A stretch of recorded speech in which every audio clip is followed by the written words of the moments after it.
सारी कहानी बता दी है रज्जी को यहाँ पर कि कैसे वो बेचने वाला था रज्जी को और वो उससे कोई प्यार व्यार नहीं करता। यानी कि रज्जी गई थी कल्याण के बुलाने पर अपना यहाँ पर बैग लेके, और यहाँ पे कल्याण को लगा कि वो पैसे लेकर आई है, और ज़बरदस्ती करके कल्याण ने जब उससे बैग छीन लिया और उसमें उसको पैसे नहीं मिले और उसके अंदर सिर्फ बैग के अंदर कपड़े ही थे, तो यहाँ पे कल्याण की जो असलियत थी ना वो रज्जी के सामने आ गई। यहाँ पे कल्याण ने गुस्से गुस्से में बोल ही दिया अपना सच कि उसने यहाँ पर रज्जी से प्यार का एक्टिंग किया था, वो उसको बेचने वाला था। और यहाँ पर रज्जी जब ये सुनती है, कल्याण की सारी सच्चाई सुनती है, तो उसके पैरों के नीचे से ज़मीन खिसक जाती है, क्योंकि कहीं ना कहीं उसको धोखा तो मिला और उसका विश्वास तो टूटा। फिलहाल अब यहाँ पर रज्जी कम से कम कल्याण को गलत तो समझेगी, यहाँ पर गलत मान लेगी उसको, क्योंकि उसने अपना गुनाह मान लिया है।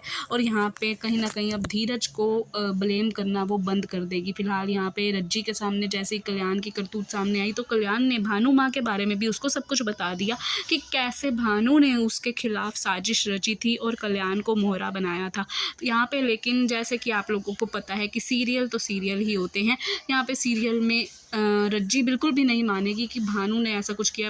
रज्जी बोलेगी कि भानु मेरी माँ है और वो ऐसा बिल्कुल भी नहीं कर सकती है, और यहाँ पर उल्टा वो कल्याण को मारना शुरू कर देगी। यानी कि रज्जी डंडे से कल्याण को मारना शुरू कर देगी, क्योंकि यहाँ पे रज्जी के ऊपर तो यहाँ पे भानु का भूत सवार है। बिल्कुल भी नहीं मानेगी वो कि भानु ही ऐसा कर सकती है।